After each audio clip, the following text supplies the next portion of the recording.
Welcome into another edition of the Blue White Tailgate Podcast. Andrew Clista, Frank Bonanni, the York Daily Record, and Mike Gross of the Gross Rational Product. We are back again. It is Masters Week, and I also want to shout out I am wearing green. It is the color of organ donor, and I just want to say our thoughts and everything are with the people and the family of Kovalanis Kobasi Shop in Shenandoah. Heroes don't wear capes, and I'm personally dedicating a big part of my thought process post Easter holiday to the memory of Teddy, is what I'll refer to him as, a young man who lost his life over Easter, but saved the life of another child, donating his 18-month-old heart. So sad episode over the Easter weekend back home where I'm from in Schuylkill County. I just want to mention that I'm thinking of them and wearing green. Everybody wear green in honor of organ donors that way. So, guys, I didn't want to start the show off on a bad thing, but I thought it was important. I just wanted to bring that out because that was personally important to me. We have a great show. Dave Jones is going to be joining us. We're going to talk everything Penn State Athletic Department, NCAA tournament, Penn State basketball. Dave has some thoughts, as we all know. We all also going to talk a little bit about Penn State hockey, Penn State football after we talk to Dave Jones. But first, one cool fun fact, Penn State wrestling. Everybody has guys in the transfer portal. Everybody, this is the time to do it. Frank, your thoughts on Penn State wrestling, as every other program has people jumping ship here. Yeah, it's really interesting because they're the one program where it'd be okay to have guys in the transfer portal because they have so many. There's such a log jam there that when you go to wrestle for Penn State, there's going to be a lot of guys that are going to, after a year or two, are going to think, hey, this is good in one way, but I want to wrestle in college, and I may not ever do it here, right? Because that's how talented the roster is. So you go somewhere else. That's what's happened in the past. But maybe strangely enough, I mean, the transfer portal is open to the end of the month, but Penn State is the only team, I read this, in the top 15 that does not have one wrestler in the transfer portal yet. So it's amazing. I'm not sure. I can't imagine they're going to go through April keeping it this way, but I think it does say a lot about another interesting part about the sport. It's really not all about wrestling just for your college team when you go to Penn State, because you have the best training facility there. They are helping you with wrestling beyond, college wrestling. They're helping you for your future beyond Penn State. So there's a lot of there's a lot of buy-in. It's really interesting. And yeah, people care about wrestling in Pennsylvania, as we will allude to, but Penn State basketball problem, it's not that. I don't think it's like Pennsylvania is a bunch of zombies that care only about wrestling and shun other things. Okay. I think that it's a great program and that people do need to decide at Penn State to spend money on basketball. I think it's as simple as that. Okay? It's not either or. It's not either or. Yes. Yeah. It's not. Yeah. And Mike, can I just hop in? Like, it's not like Penn State's spending an absurd amount on wrestling, because they're not. They're being outspent. Because they can get away with not doing it. Exactly. They could get away. Just laid it out. I mean, they can get away with the training center and everything else. And it should be noted, Penn State's number 2 guys probably finish in the top 6 at nationals. Yeah. Right. Like they are. They Penn State has 2 tops. They have the national champions that are dominating, and then their number 2s are a top 6 program. Yeah. Maybe even higher. I'm being generous saying top 6 because I don't want to insult these other programs. But Penn State's talent gap is so far removed from the other people. It's unbelievable. Mike, that is not the case on basketball. Mingo announced in the portal. Stewart in the portal. Can't match the high 6-figure salaries that are being commanded for NIL because the money's not there for Penn State to spend. Every single comment is fire Rhodes. Pat Kraft needs to get with it on social media. Get rid of Mike Rhodes. Mike Rhodes is a disaster. Penn State basketball program has never been this bad. Hello. The last 2 years of Penn State, true. Yeah, that's not true. The last 2 years of Penn State basketball is literally their historical average for the most part. That's a good point. And here's something that kind of baffles me, and we kind of are leading toward this, is the amount of money that it would take for Penn State to get back in the game a little bit in basketball, not to find their version of Mark Cuban, but just to get back to a decent Big Ten level, is relatively small amount of money in the context of Penn State's overall athletic budget, right? There's no question about it. And everybody talks about this $20.5 million that every school gets from the settlement of the litigation, but nobody's following that. Everybody's going over that. Everybody's going miles over that. Can Penn State go a few $1 million over what they're doing now within their athletic department to address this a little bit? That's what I don't get. Maybe there's a very logical answer to that, to why they can't do that. But that's the part I don't quite understand. Even if you don't have a Mark Cuban. Yeah, because you know what? It's at least from the outside, it seems like they invested in men's ice hockey, right? In the last year. Well, Terry Pagula made that investment. So I've always been told that the Bryce Jordan Center was supposed to be a dual-purpose arena. Yeah. And there was supposed to be the hotel, and it was cut from the budget. So ice hockey didn't have that floor, which they should have been. And then Terry, he wanted it. He's the one that ponied up the money. Joe Batista, the driving factor behind that, and we could get Joe. Is he still doing it? From what I understand, Terry Pagula, and again, this is from what I understand, Terry Pagula was very influential in Gavin McKenna coming to Penn State. Right. Okay. All right. Well, again, that seems to me like a relatively small amount of money that it would take, what they spent on hockey and what they could spend to get to respectability in basketball. Seems like a relatively small amount of money in the context of the checkbook of a guy like Terry Pagula. But okay, there's not one of those for basketball. But isn't it a reasonable amount in the context of Penn State's athletic budget? That's what I'm saying. Spend $8 million, and you will actually bring more than $8 million back in revenue. That's right. Yeah, people actually come in games, and that's a whole other argument. But you're spending $3 million on NIL. That is not enough to win in the Big Ten. And I'm not making excuses because I guess I am making excuses because I do think Penn State plays better. Yeah, Coach Rhodes could coach a little better at certain points, and I think that's fine. I think he'd be the first one to tell you that. But if you're not going to invest in it and you're going to be at the bottom of an 18-team conference, then don't expect to go to the tournament. Expect to be crapped on every single week, and they'll get up to play some of the big games. And then they're not going to play against the other teams, and they're going to get their doors blown off. Fans aren't going to want to hear that, but that's just the truth. One other real quick thing about this. This can change really, really fast. The Big Ten, the way we're just talking a couple of days after the NCAA tournament ended, the Big Ten looks ridiculously dominant right now. But the SEC was just as dominant last year. Just as dominant, and maybe even a little deeper, like 1 through 13 or so deeper. And maybe next year it'll be the Big 12, which was really good this year. So it can change fast, and that's the water that they're swimming in now in college sport. I do think to me it's really alarming though that we talk about Penn State basketball. They get the best recruit in a sense that they've ever gotten, and he's there. And he does pretty darn well. His brother's out there. And his brother then decides over one school over Penn State. And yet it seems like Penn State still has a shot to make this all work when North Carolina's coach is 5. And nothing goes their way with this. And it's seemingly set up that it could go their way. And I think from the outside, would be really frustrating because these are building blocks right there for them. Wouldn't you agree? Yeah. It takes two guys. And I think what people don't understand is it takes a couple guys to turn the trajectory of the program around. Penn State basketball has no foundation and no history. Something Penn State football has coming into this era. Like Indiana, as what they've done in football is just incredible. And I think if Penn State basketball could turn theirs around, it's almost just as incredible as what Indiana did. To turn it around to that extent, yes. Yeah, that's how incredible. To a reasonable extent and get competitive. Yeah, maybe not as insanely. Just get to 11 on NIL.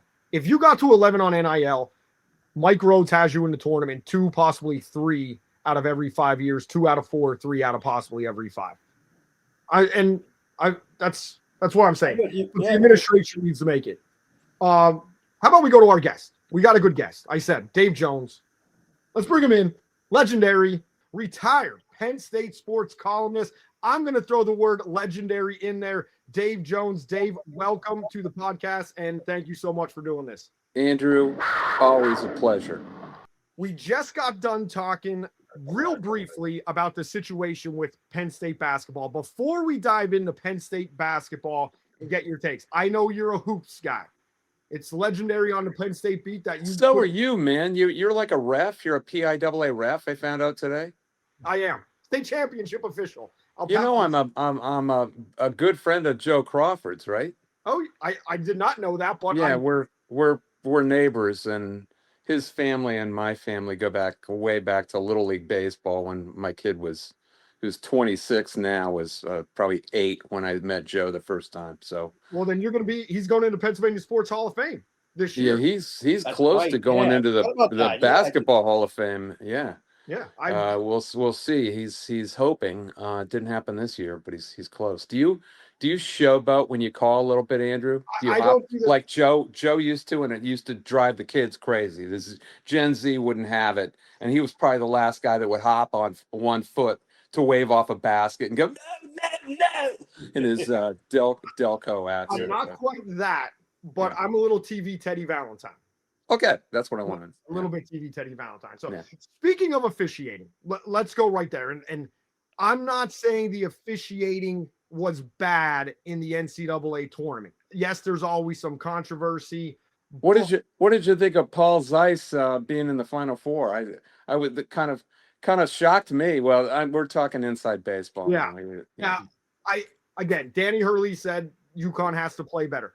I just think that maybe some of the NBA style has come down into college. I'm not big on all these reviews and putting it so long to add like a second to the shot clock. What was your overall vibe of the officiating in the NCAA tournament? Oh, I don't know. I think if you're blaming officials like Gino did with the women's game on Friday, you're weak and you're grasping, and it really isn't an answer. Just in general, I think officiating, it can have a profound effect on certain games with certain matchups. But if one team's really physical and they let it go, okay. But Connecticut was not they were clearly the better team in their first game, and they weren't the better team in the second game. And I think Joe Rexrode called it the first 6-point blowout in championship game history. And that's kind of what I thought. I mean, it was a 9-point game with a minute 10 or something. To me, it was never in doubt. Michigan was just the better team, and their best player was crippled. I mean, Michigan was the better team, and it doesn't matter what Danny said. I didn't hear that he said something about honestly, what he said was very gracious and generally complimentary of the officials. He said, these are 3 of the best guys in the business. If I could have them for every game for the rest of my life, I'd be great with it. Well, I think there are people who don't exactly love Paul Sells in the Big Ten, but he's a little bit of a red ass. Knows that he's got a little bit of rabbit ears, but I think he's coming around. He's matured a little bit. I was kind of surprised to see him in it, but maybe he's been in it before. I just didn't notice. I don't know. I didn't care about the officiating one way or another. The championship game was a rock fight, and I didn't like that too much. Yeah, that was my main takeaway.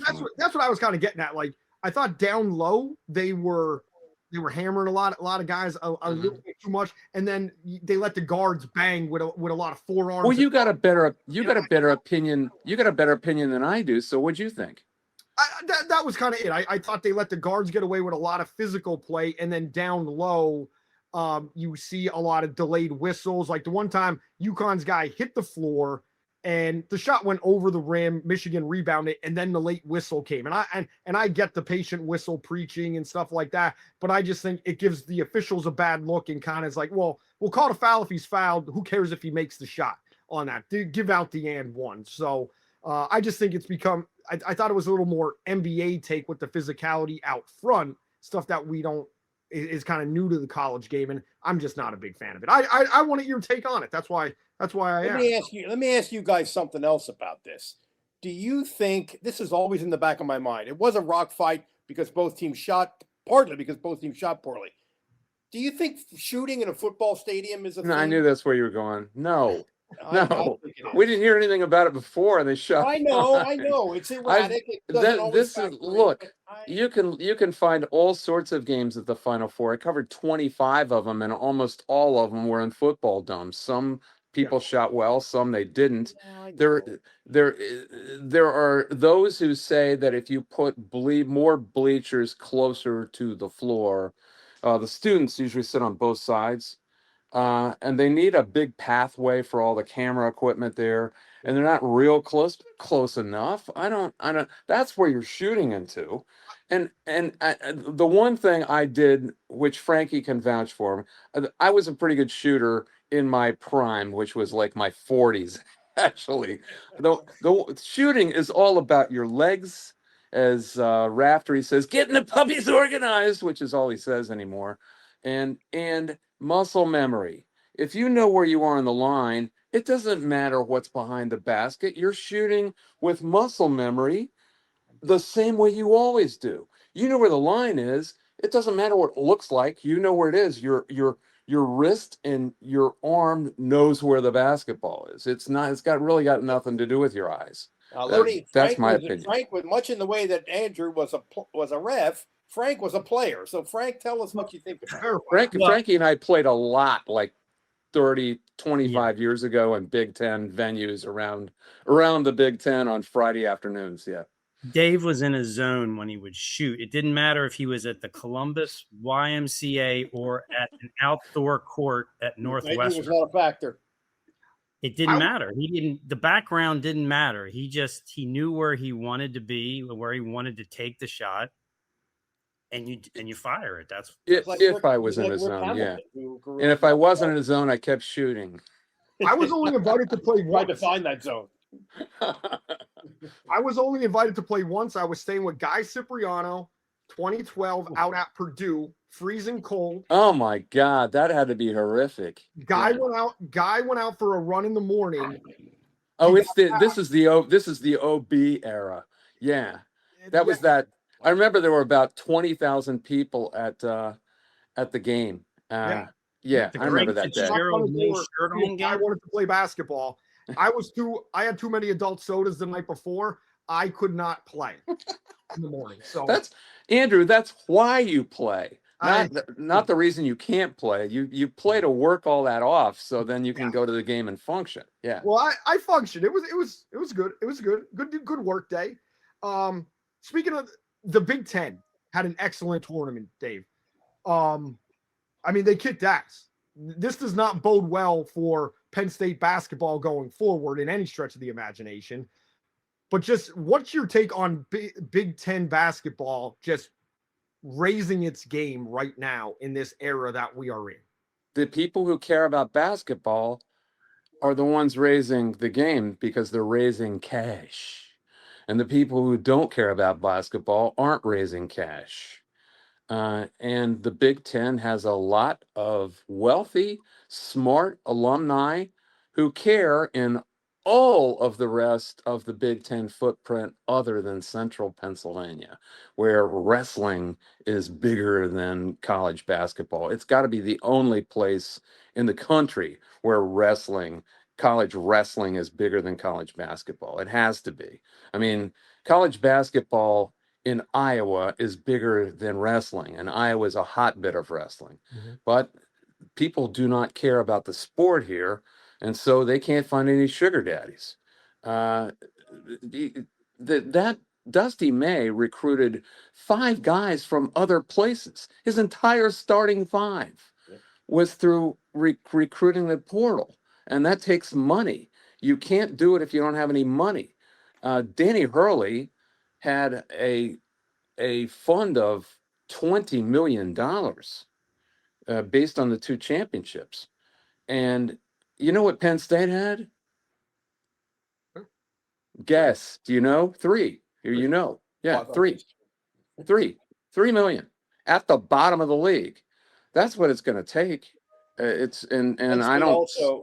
State also currently has 6 guys from this past season's team in the transfer portal, including the best of them, Caden Mingo. So it really looks grim. Not that any of these guys other than Mingo are gargantuan losses, but you got to have players. You got to have some guys to field a team. So the postseason has not been any better than the season for Penn State and for the now beleaguered Mike Rhodes.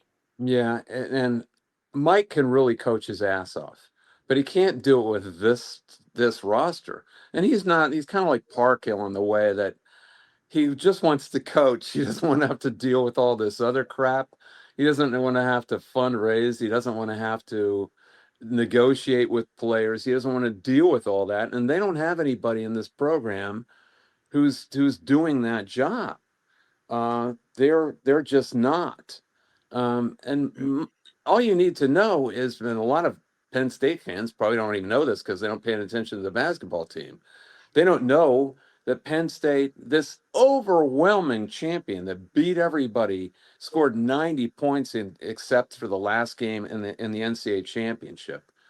They were the overwhelming champion, and Penn State had them down to one shot in State College at the Jordan Center. If it had gone, they would have beaten Michigan. They would have beaten the national champions. That's how good Mike Rhodes is.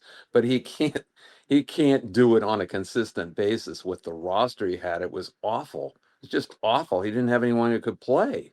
And the 2 guys he had who could play are going to be gone now. So yeah, I agree with Mike. I don't know where it's going, but they can't make any headway unless they sink serious fundraisers into new ideas and cold calls with Penn State alums with serious money, like hundreds of millions of dollars. Those guys are out there, and trying to convince them, hey, look what happened to Indiana football. Do you understand how all the love that Mark Cuban and John Mellencamp are getting now? This could happen to you. If it can happen in Indiana football, it can happen anywhere. Yeah. Now, I'm not saying that Mellencamp and Cuban had all that much to do with Indiana football's rise. That was all SIG. It really was all SIG. And it's not like they bought a bunch of 5-star players. They didn't have any 5-star players. The point is that those sugar daddies are getting the love now. They're getting credit they probably don't deserve, and they will keep getting credit because they will chip in now. You don't need this in basketball. You're talking about a roster of 40, 50 important players in football that you got to feed. Mouths you got to feed, serious mouths. And how many, you guys tell me how many guys you really have to pay? 15, 20? Were you talking about 6 figures? What is it? I think 20. That's kind of what Campbell said. He said he compared his, here's what our top 20 guys were making. He didn't give numbers, but he said our top 20 guys at Iowa State, our top 20 guys were getting compared to what the big boys' top 20 are getting. It was laughable.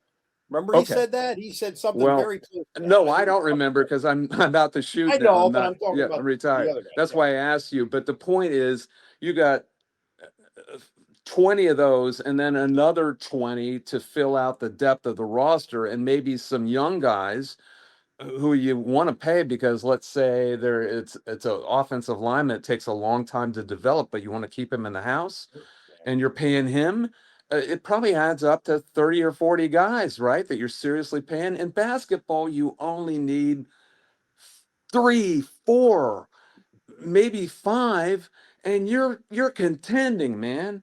You're contending seriously and you can do that with $8, $10, $12 million. And if you gave Mike Rhodes even on a smaller scale than Michigan, look at what Iowa did this year. They hired a new coach. He brings a good coach. He came from Drake and brought guys from Drake. Freaking Drake. I love the Drake. If we're talking Seinfeld, but I don't know what Iowa's budget was, but I guarantee it was at least twice Penn State's. You know, this is the problem. Penn State is at the bottom of all 18 in men's basketball NIL. At the bottom. Is Penn State, if you were writing a column and somebody proposed a question to you, in terms of tiers of athletic departments, is Penn State a 1, 2, 3 tier athletic department in your opinion? No, they think they are, but why is in the major sports you get so much credit for wrestling here. And nobody in the country gives a shit about wrestling. It's about 12 schools that really try, 12 to 15 schools that really try to excel in wrestling. And the pockets of wrestling interest consist of the Northeast, lacrosse vein, and Iowa. And that's it, man. Other schools, they want to be good in everything. And can Penn State compare to like Michigan? Penn State, money-wise, is a lot like Michigan. But how are they being managed? Is there an expectation of excellence and competition at Penn State compared to Michigan? No. Michigan is, I haven't been paying attention to the Frozen Four. Michigan was in the Frozen Four, right? Mm-hmm. Yep. Yeah, two Big Ten teams in the Frozen Four. Yeah. Are they playing or are they out? I can't remember. This weekend. Okay, so they could win another trophy in hockey.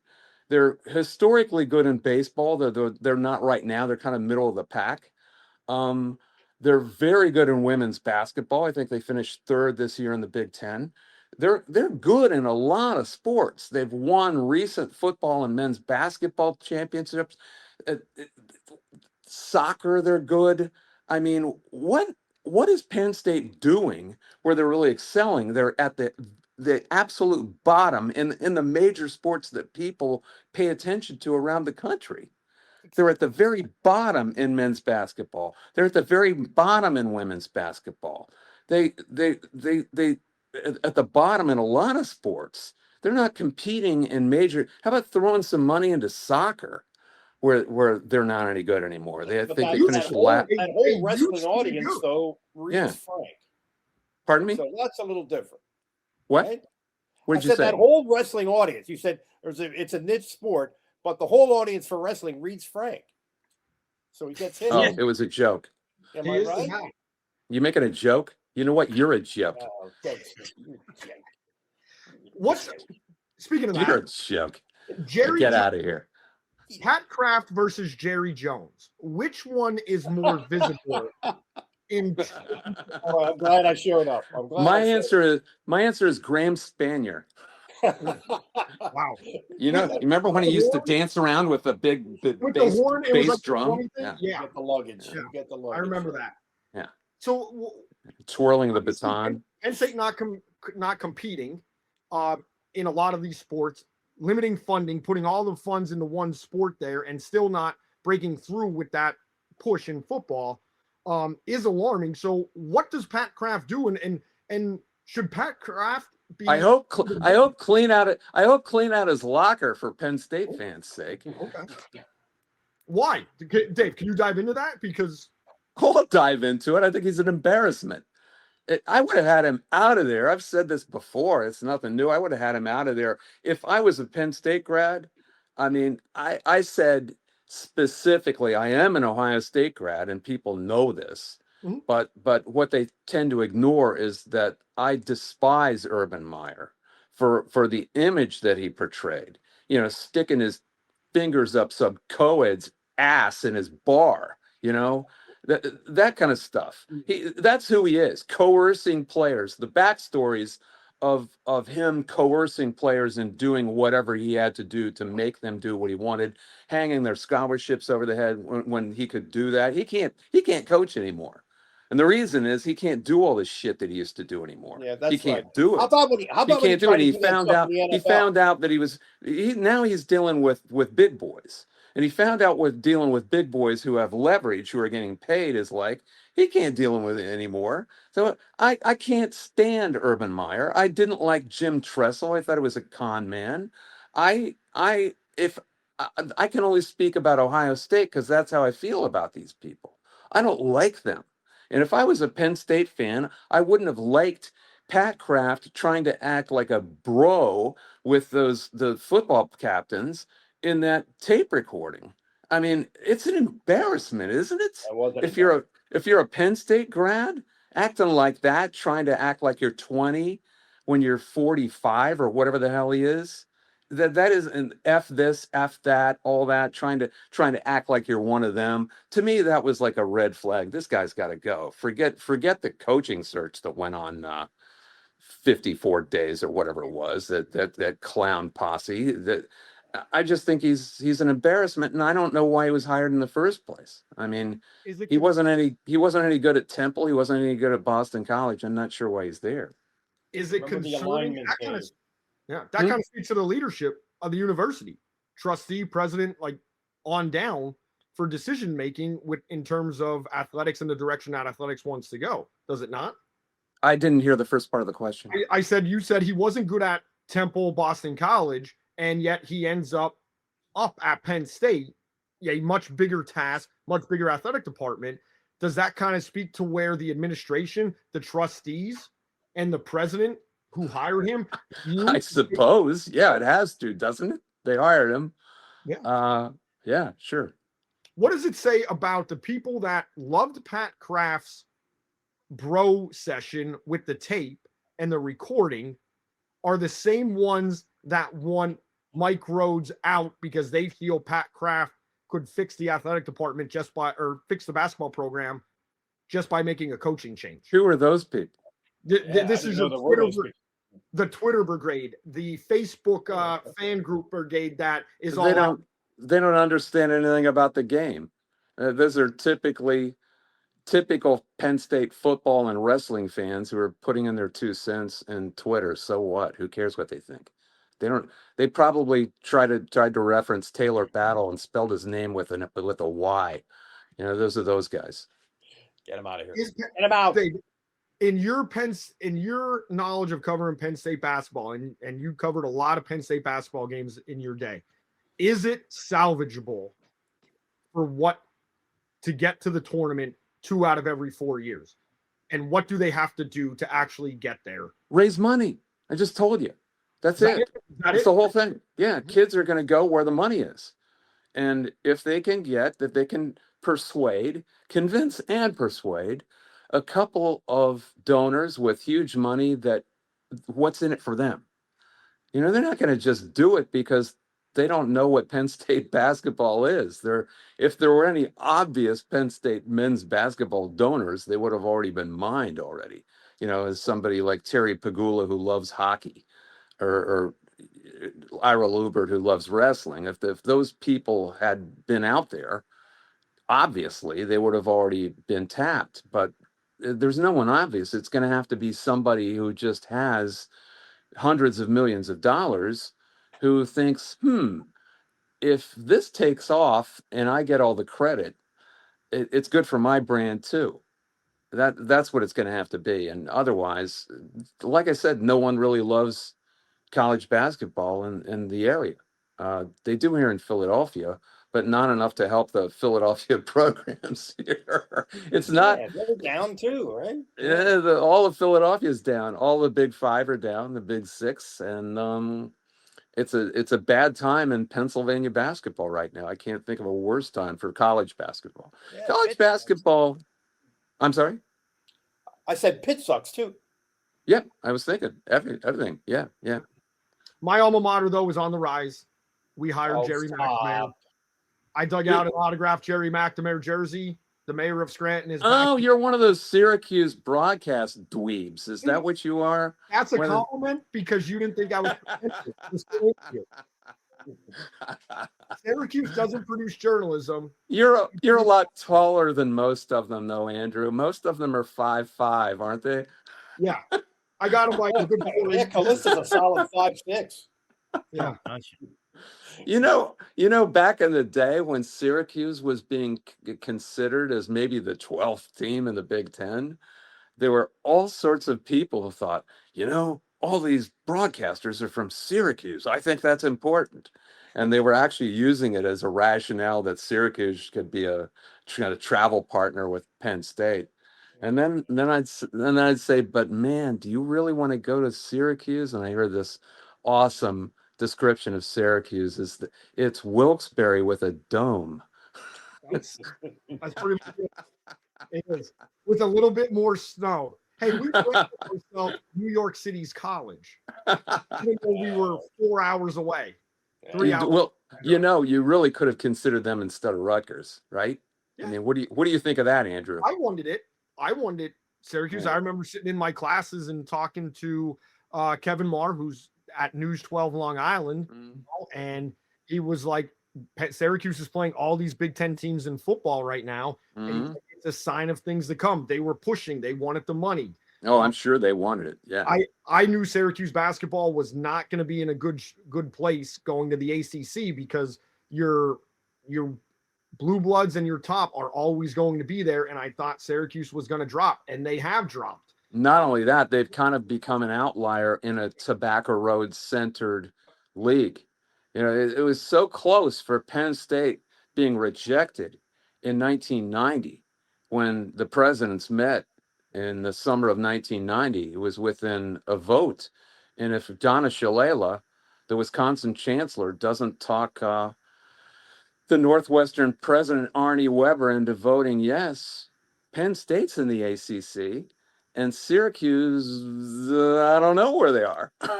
If Penn State had been in the ACC all along, would they have invited Syracuse in the first place? I don't know. I didn't know where you were taking that story. I didn't know if you were going back to Dave Gavitt and the Big East vote right there. No, I'm not getting into that. I'm just talking about the vote for the Big Ten, because some people in the Big Ten did not want Penn State. That vote was 5-5.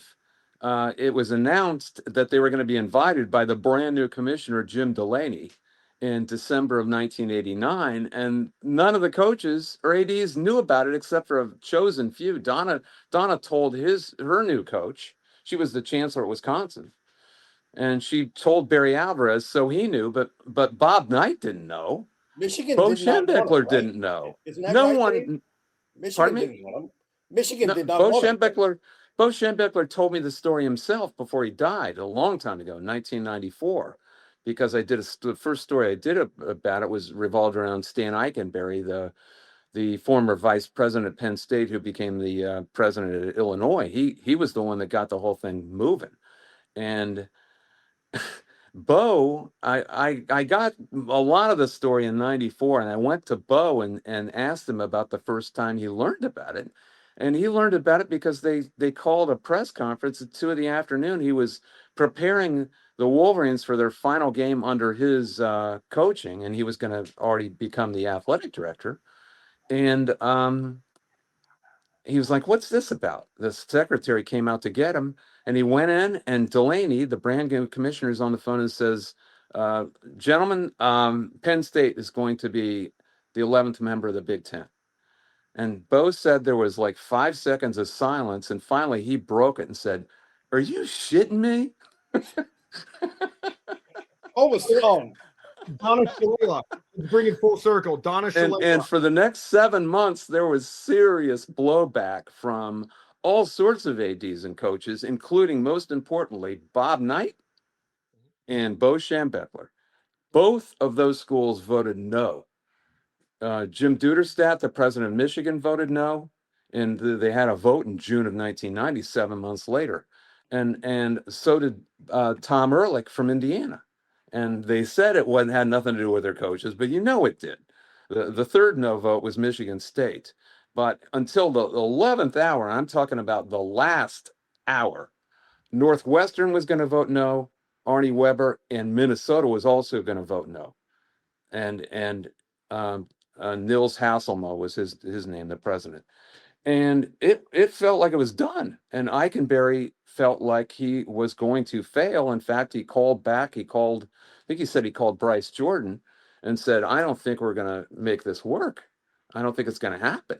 And the Big Ten was ready to renege on its announcement and then say, "Sorry, we spoke too soon." And if Donna Shalala and Eikenberry hadn't gone to Hasselmo and especially Arnie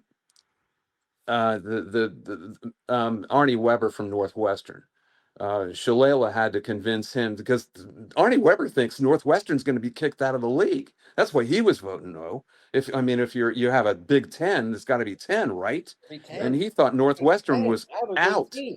Yeah. So yeah. Well, I wrote about this 5-6 years ago, and it was really interesting. I got Ehrlich and Eikenberry and Shalala, 3 presidents who were in the meeting, to tell everything. And when you're 80 years old, you can exhume the corpses and stuff like this.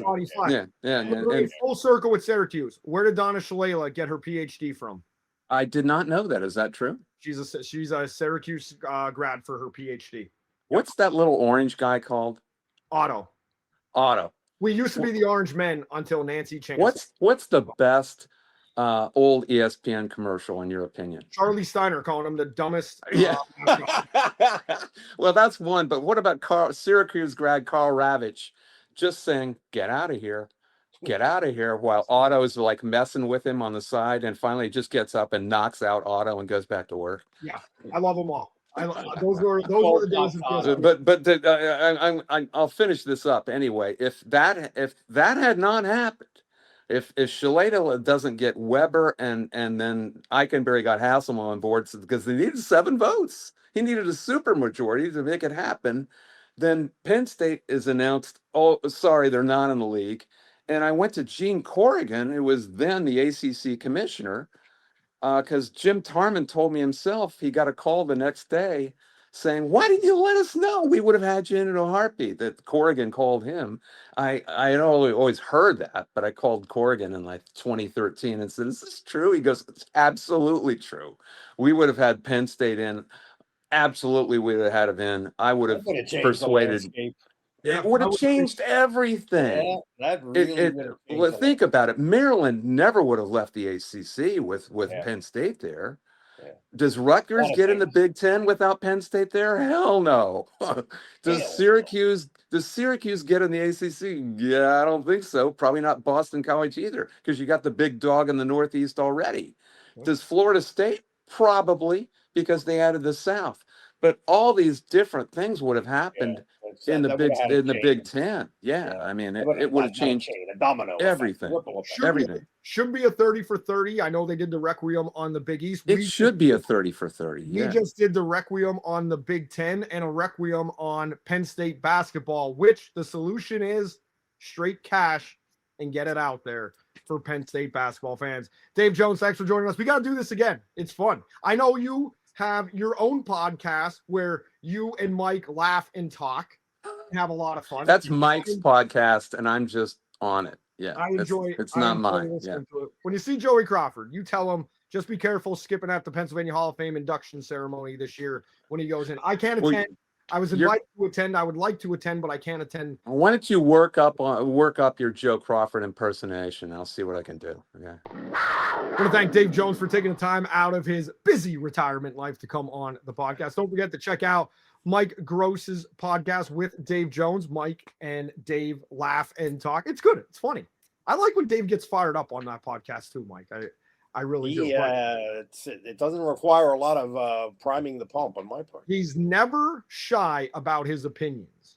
I do like that. And apparently Frank Bonanni was a basketball player back in the day on the beat. So I miss those days. So yes, I had some organized teaching in the sport. Dave, I think, just learned just because he's Dave Jones, and he figured out, because his shooting was very good, but not a little awkward style.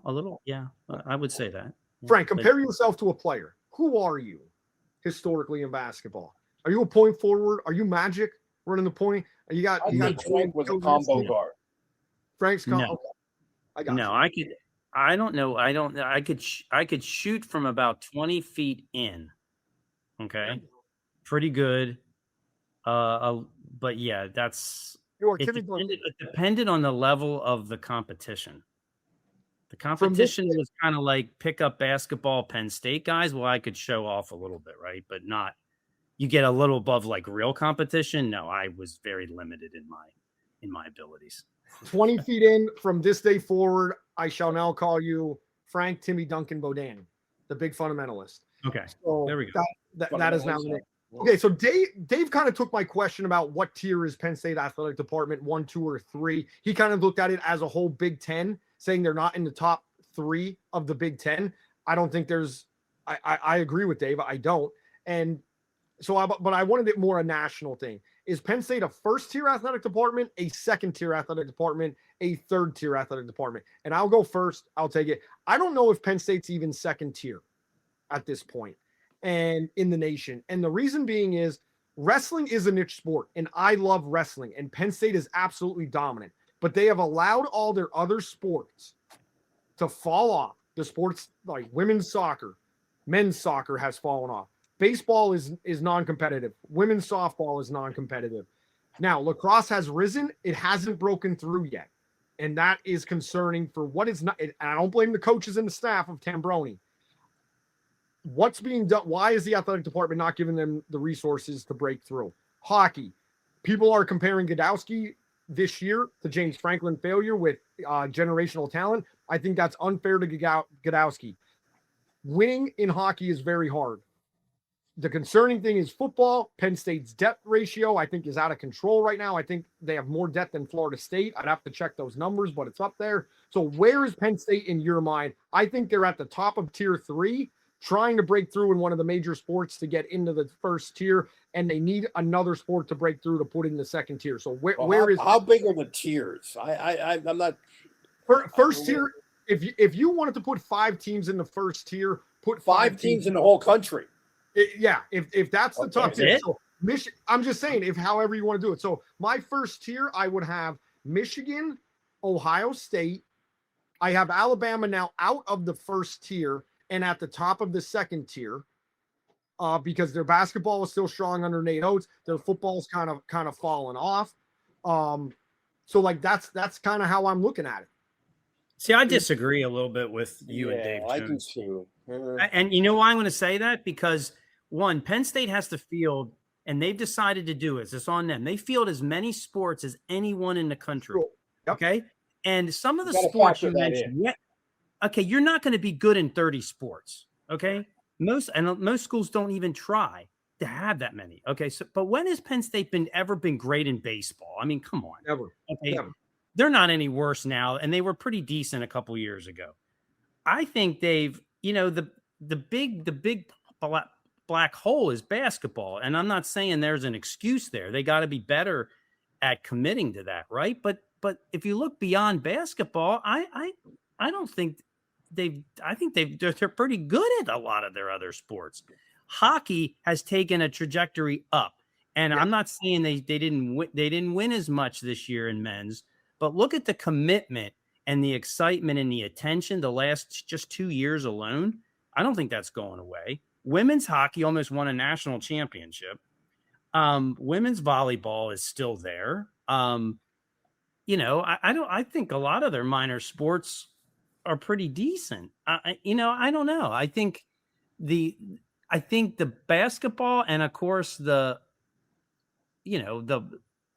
problems with football, but I don't know if that's Pat Kraft's fault per se, is what happened with James Franklin. I mean, you got to a tipping point with a guy that went through a few different athletic directors in 12 years, which is longer than about any coach. And I think Pat Kraft just ended up being there at the time when it was either James Franklin is going to ultimately succeed or it's not.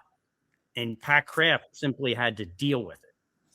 So I don't know if I love some of the way he may go about that projection with kind of being buddy maybe, or being one of the team, but I don't know. I think they're tier 2 for sure, and so that's maybe it depends how big the tiers are.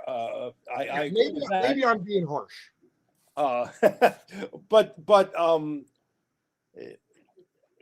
I almost think you get enormous extra credit for wrestling because that's just so off the charts.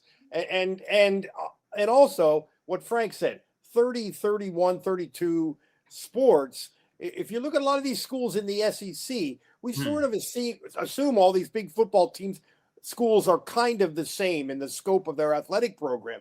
You look at Clemson; they have like 16 sports. Alabama doesn't have, a lot of the schools in the SEC and the South don't have field hockey. They don't have fencing. They don't, a lot of this stuff, and it is a little bit different. I mean, again, I don't know how the tiers are. I mean, they're not. What do you do with Stanford in this picture? And it's they're tough. winning And the weirdness of all the conferences alignments, and I don't know, but I would say tier. Let's say tier 2. I think it's a tough pill to swallow when you have other schools that are seemingly breaking through in the major sports, and Penn State hasn't done that. But what's the major sports? It's just 2 or 1. The Big right? Four. I guess you could Well, say the Big Four. What Big Four? So we're talking football and we're talking both basketballs. Football, basketball. We'll throw both basketballs in there. Baseball and Baseball. yeah, we'll throw in just as like the 4 professional sports in the country. So Penn State's not making the College World Series. They're making the Final Four. That's a plus. That's a plus for me. In hockey, you mean? In hockey, yes, the Frozen Four. Excuse me, misspoke right there. And then the way the basketball program, women's basketball that used to be a perennial Sweet 16, Elite 8 contender, has just fallen off. Final Four. UConn, small athletic department, don't even have revenue from football. Somehow still making it a go in basketball to be maybe the preeminent basketball power. But I guarantee you, if you compared UConn's athletic department to Penn State sport for sport, it's a blowout in Penn State's favor. It is. It's just, I think from a Penn State perspective, and getting a little fancy here, it's entirely frustrating to see not a lot of things breaking through when they should. And I think that's an athletic department issue. I'm not singling out any of the. I think that's not unfair. And football is the big enchilada. Everybody knows that. And then we have a gigantic hole in Penn State's situation with men's basketball and women's basketball.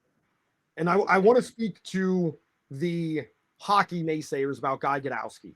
I saw a tweet that said Guy Gadowski and James Franklin are the same generational talent. They both squandered it. I get it. Just some stats I have. Michigan hasn't won a national title, and Michigan is one of the programs in hockey. One of the programs. They haven't won since 98. Minnesota since 2003. Wisconsin, back in the Frozen Four, one of 2 Big Ten teams there this year with Michigan. They weren't there since 2010. Michigan State since 2006. So I would say, what do these people want? And I guess I'm speaking to narrative, because there's a narrative out there about Penn State failing and this being a failure line or a failure year. Penn State's one of 9 teams to make the tournament 3 out of the last 4 years, and one of just 10 teams to make the Frozen Four in the last 4 years. So to make multiples, excuse me. So, and hockey seems to me like a sport that is relatively niche geographically. Much like wrestling, they're competing with people that have been playing it for 100 years, and they've been playing it for 10? Exactly. At least serious, whatever. So I don't see how you look at hockey in this big picture of athletic departments. I don't see how you look at hockey and see anything other than a positive. I mean, they're filling that arena often. Right. It's a great atmosphere. So it didn't go as planned, but the expectations were so high. If they didn't go to the Final Four and almost play for a national title, that wasn't going to satisfy people who looked at their roster, so to speak, this year. And also the fact that McKenna, of all schools in the country, chose to do this year at Penn State. I mean, that's huge. That's not nothing. That's significant. Right, exactly. And the Penn State's not in a big draw area for these guys. Like it suffers a little bit, a lot. I mean, McKenna's going to change that. Don't get me wrong. McKenna will change that perspective depending on what he goes on to do in the NHL. But, these kids grow up. Yeah, they grow up in Minnesota dreaming of playing for and winning a championship for Minnesota Duluth. So while Penn State might have top-end talent, top to bottom on the roster, Penn State is matching up with these schools pretty evenly when you do it. Like Boston and Boston College are still drawing top guys, because of their historical significance in the program. So Penn State Athletic Department has to find a way to get resources to these other programs to get them over the hump, in my opinion. I think Guy Gadowski's doing a great job. I think people need to get the hell off his back. Yeah, was this year disappointing? Yes. They were also really injured at the end of the year. They were banged up. And that's something in hockey that matters a lot. And I've seen it up close and personal with my interactions with the Capitals organization and specifically the Hershey Bears. So it is something to take in mind. Talking Penn State football, you guys are going to see practice on Thursday. What are we looking for here as spring ball is winding down?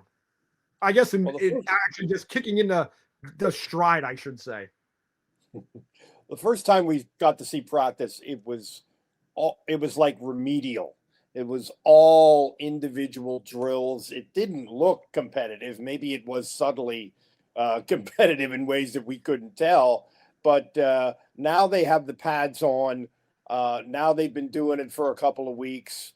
I think we're going to see a lot more football-like product and maybe get a little bit of an idea of who's going to be in the two deep. We have something of an idea. Frank talked about it the last week about the O-line, and I thinking about that. I think you were right about that, Frank. But I think we're going to see a lot more. I certainly hope we do, because driving up there, getting up at 6 o'clock in the morning to drive up there, for God's sake.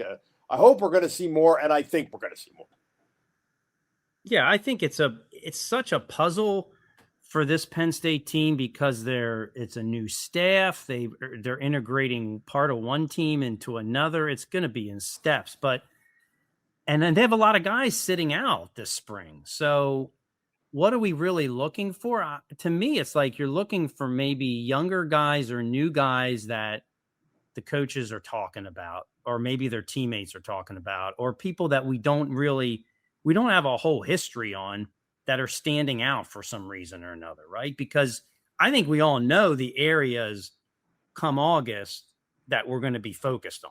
Like, can Penn State find pass rushers? Can their offensive line come together? Is there finally going to be receivers that are going to actually scare anybody in this season, right? I mean, we haven't seen that in like 5 years. So we all know that. I think what you're looking for now is it's maybe just some glimmers. And I'll just give that one take, that intrigue is that a couple weeks ago, Matt Campbell, he talked about some guys that stood out, right? He talked about Rocco Beck's leadership, and, he talked about who's the cornerback that he raved about, right? Oh, Lyon Tracy. Yeah. Right. So that's a guy who kind of caught you by surprise, as all of a sudden he's lavishing praise on a guy like that. And that's a guy, to me, like, okay, we knew he was decent. Matt Campbell's talking about him like he's way more than decent. And that's what maybe it's some things like that you're looking for. Yeah. Frank, you wrote about this at the York Daily Record, recruiting. People are, as I say, people are flipping on Guy Gadowski online. People are all over Mike Rhodes online. I think without big picture stuff and, grasping the situation, the recruiting situation at Penn State, by all sure, it's different right now. It's very much different than what it's been in recent history. There's reasons for that, but it finally seems that Penn State's gaining some steam and getting their feet, under them with the recruiting ground under Matt Campbell. Yeah, I think was going to take a while for this new staff to connect with guys. I think 2 points. They finally got on the board in 2027 class. They got 5 guys. I think they're going to get more soon. The first 3 guys, all cornerbacks. Okay, who coaches cornerbacks? The legendary Terry Smith. And I think Terry Smith, head coach. Yes, well, I think that whole process, he had a good cornerback room already, right? I think he was getting renowned for his abilities to recruit and coach, his position. But I think what he went through last year is only going to help him in coaching and recruiting. And I wouldn't be surprised. It wouldn't surprise me if they get another 1 or 2 top end cornerback recruits soon. That's a big thing. And, I think the other thing is that getting guys that were committed. There's a few guys that were committed early on, great recruits in this class that left when James Franklin was fired. They're still involved with circling back on a few of those elite talents. That makes sense. And that's what I'm also looking for to see if Matt Campbell's staff can come all the way full circle and bring a couple of those guys back, like Khalil Taylor, wide receiver. There's some talents there that are now considering Penn State again. And it's just going to take time. This is a unique, we're going through so many parts of this unusual situation we've never seen before at Penn State. And I think recruiting is just part of it. It's going to take a little time. When Franklin first got to Penn State and they were really scuffling to put the team together, is kind of what's going on now. I always look at the kids that they're recruiting and what other schools are recruiting them. And when Franklin first got there, it was Boston College. I think of the Boston College hurdle. They're guys that are being recruited by the likes of Boston College, UConn, those kind of level guys. And then by the time Franklin really got it going, then they were recruiting guys that were also being recruited by Michigan and Ohio State and Notre Dame. That's the barometer. And I think in the last couple of weeks, Campbell has started to move in that direction, and not anywhere near there yet. I think we were still at the Boston College hurdle, and now like they just got a 4-star wide receiver, a kid named Landon, who Auburn wanted and Ole Miss wanted. That's an example. The wide receiver that Frank mentioned from Pine Richland, right? That's the kid you were talking about, right, Frank? Yeah, I'm not sure what high school. Taylor, what's his name? Yes, I thought that guy was from Pine Ridge. Anyway, he's a guy a 4-star guy that they were involved with. Maybe they're being involved with again. There's this quarterback from up in New England, Peter Bork. I don't think they're going to get him, but they're supposedly involved with him. And he is an elite guy. So it's starting to change back to the level that Penn State. You're starting to see signs of that Penn State. Well, and you got to give Matt Campbell a chance to work. Yeah, it's not going to happen in 15 minutes, of course. Right. Yeah, because that wide receiver you mentioned, the 4-star kid, he's from out the Midwest. He's a player that Matt Campbell's staff knew about for a long time. And if you could take advantage of that right at the beginning, like remember James Franklin with Trace McSorley. I mean, he knew Trace at Vanderbilt. Was going to go to Vanderbilt, and all of a sudden you use that connection. You got to do that early on. And I think that's going to help. Khalil Taylor, by the way, yes, is from Pine Richland. And I was pulling off his offer list. Indiana, Colorado. Everybody has Colorado on there because it's a cool school to go to. Georgia. And Nebraska is going to throw big money at him because Nebraska has the NIL money to throw around, and they have to throw it around. So Matt Rule, Pennsylvania connection, trying to lure him out there. But that's his offer list. Crystal Ball, by the way, has him coming to Penn State. Guys, great stuff this week. I had a lot of fun talking to Dave Jones. We'll have to do that again. A lot of great perspective. I guess I'm being too harsh on putting Penn State in tier 3 of athletic departments, not in like the top 5 and maybe not in the next 6 or something like that. But I think maybe that opinion kind of conveys the disappointment with a lot of fans on expectations and more selling than actually delivering as the athletic department as a whole, not the staffs, not football withstanding last year because we know they sold, just didn't deliver. But I think the athletic department sells a lot of hype to fans, and I think the athletic department is failing behind the scenes for their staff. So I just want to make that clear. Guys, anything else that you want to add here? No, we're going to practice. We'll see what happens tomorrow. See what happens. Round of applause for everybody. Frank Woodani playing hurt today. He's under the weather. Come on. So I just want to shout it out. That's how much he loves talking to the fans and everything else. Frank Woodani, number 1 in our hearts. Thank you. God bless you all. Very much. God bless you all. So enjoy the weekend. We'll talk next week, and enjoy listening to the Blue White Tailgate podcast. Make sure you email the show. We're running short on emails this week. We love the compliments. I do love the compliments coming in. Feel free to ask questions or tell me I'm an idiot. Those are the types of emails that I love to see. So feel free to tell Andrew, isn't it? Absolutely. That's it for this edition. We'll see you soon.